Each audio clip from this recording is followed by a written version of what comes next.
신명기 16장 18에서 22절 말씀입니다.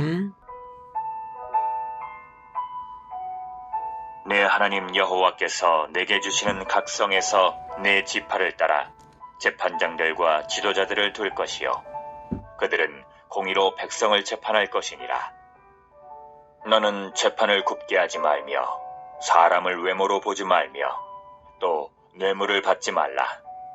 뇌물은 지혜자의 눈을 어둡게 하고 의인의 말을 굽게 하느니라. 너는 마땅히 공의만을 따르라.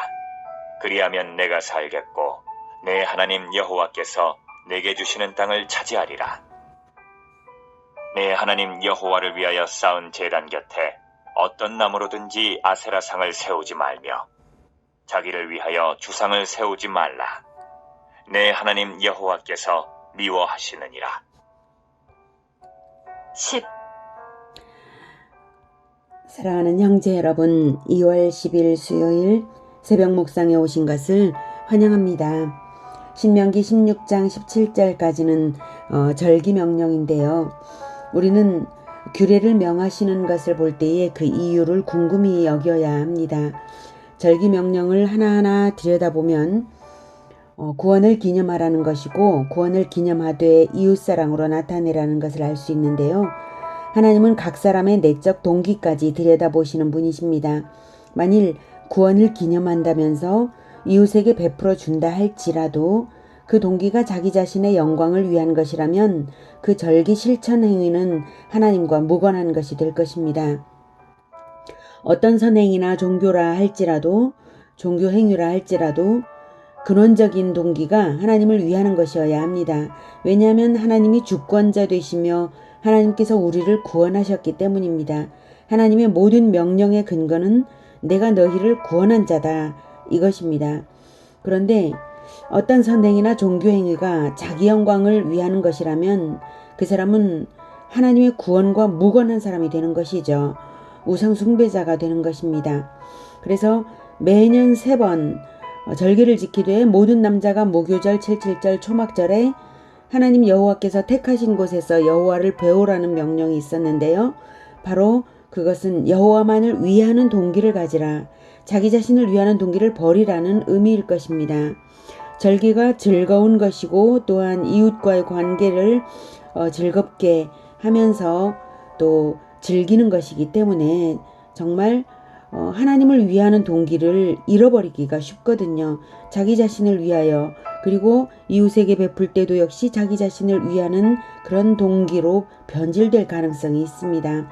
그래서 오직 여호와만을 위하는 동기를 가지라, 자기 자신을 위하는 동기를 버리라, 이런 의미로 여호와께 배우라는 명령을 하신 것이라고 저는 생각을 합니다.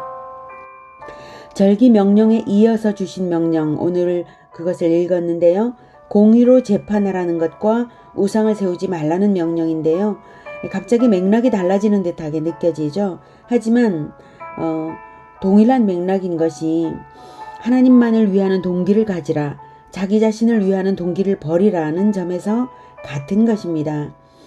18절에 보면 네 하나님 여호와께서 내게 주시는 각성에서 내 지파를 따라 재판장들과 지도자들을 둘 것이요 그들은 공의로 백성을 재판할 것이니라. 너는 재판을 굽게 하지 말며 사람을 외모로 보지 말며 또 뇌물을 받지 말라. 뇌물은 지혜자의 눈을 어둡게 하고 의인의 말을 굽게 하느니라. 너는 마땅히 공의만을 따르라. 그리하면 네가 살겠고, 생명과 관련된 거라는 거죠. 공의, 재판장의 공의는 생명입니다. 나라의 생명입니다. 네 하나님 여호와께서 내게 주시는 땅을 차지하리라. 네 하나님 여호와께서 주신 땅에서 지금 재판하는 것이고, 그 재판은 그 땅을 주신 하나님께서 그 땅을 유지하게 계속해서 차지하여 살도록 유지하게 허락을 하실 것인지 말 것인지를 결정하는 아주 중요한 행위라는 것입니다.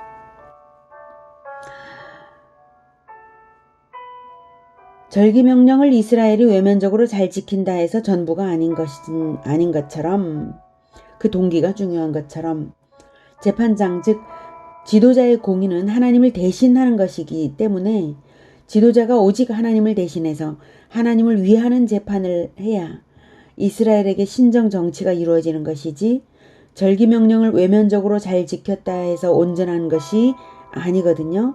그러니까 재판도 마찬가지, 그 내적인 동기가 하나님을 위하는 것이어야 한다는 것입니다.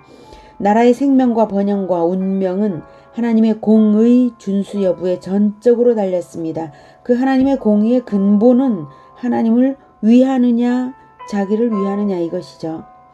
재판의 공의가 재판장 자신의 마음의 동기에서부터 자기 자신을 위하는 동기로 공의를 버린다면 나라의 생명은 끝납니다. 하나님께서 버리시기 때문입니다. 우상 숭배적인 종교 행위 역시 동일한 맥락으로 주신 말씀입니다. 21, 22절에 네 하나님 여호와를 위하여 쌓은 제단 곁에, 그 제단이 여호와를 위하는 것 아니냐. 그런데 그 옆에 자기 자신을 위하는 상을 세우지 말라 이 뜻입니다. 여기서 이 아세라 상은, 아세라라는 말 자체가 목상이라는 의미입니다. 그래서 아세라 상을 세우지 말면은 목상으로 상을 세우지 말며 이런 뜻이나 마찬가지인데요. 여기서 어떤 나무로든지 상을 세우지 말라. 어떤 이유로든지 어떤 재료로든지 어떻게든지 상을 세우는 것 자체가 하나님 여호와를 위하는 것이 아니라는 거죠. 이것은 하나님을 상징하는 상을 세우는 것을 금지하는 것입니다. 하나님을 상징하는 상일지라도 세우는 것을 금지하는 것입니다. 하나님을 위하는 제단 곁에서 하나님을 위한다는 명분을 내세울지라도 자기 자신의 종교적 욕구를 충족시키는 우상숭배적 행위를 하지 말라는 것입니다. 하나님을 섬기는 것과 그것은 아무 상관이 없는 것입니다. 자기를 위하여 주상을 세우지 말라. 내 하나님 여호와께서 미워하시느니라. 자기를 위하여, 네, 하나님을 위하여 쌓은 제단 곁에 어떻게 자기를 위하는 주상을 세우냐 이런 뜻입니다.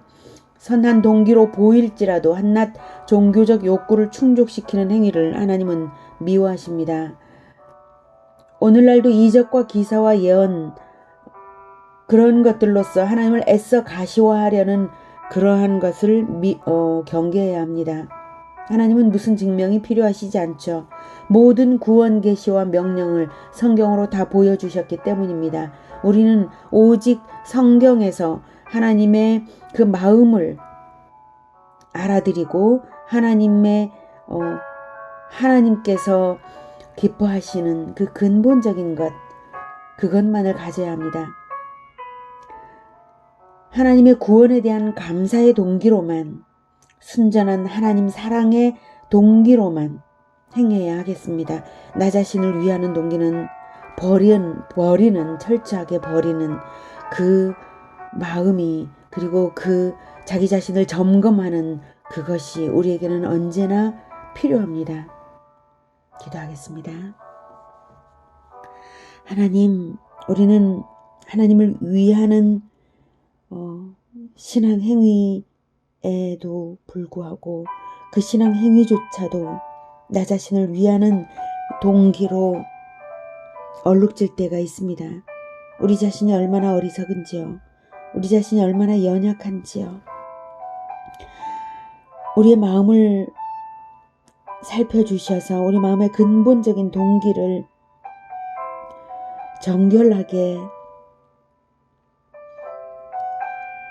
우리의 마음을 정결하게 하나님께서 씻어주시길 원합니다.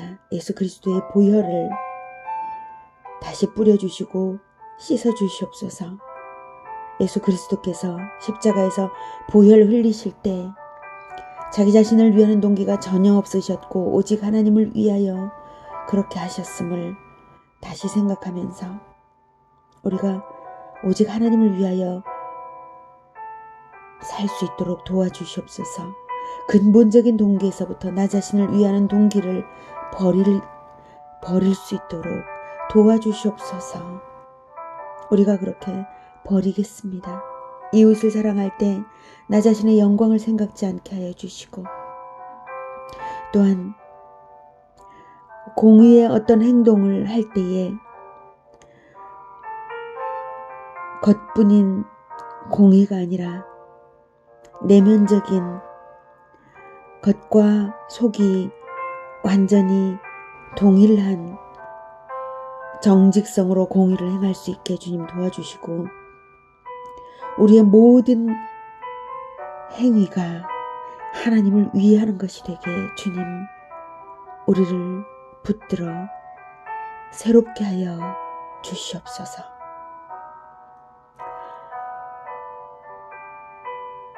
예수 그리스도 이름으로 기도드립니다. 아멘. 이어지는 시간은 개인 기도 시간입니다.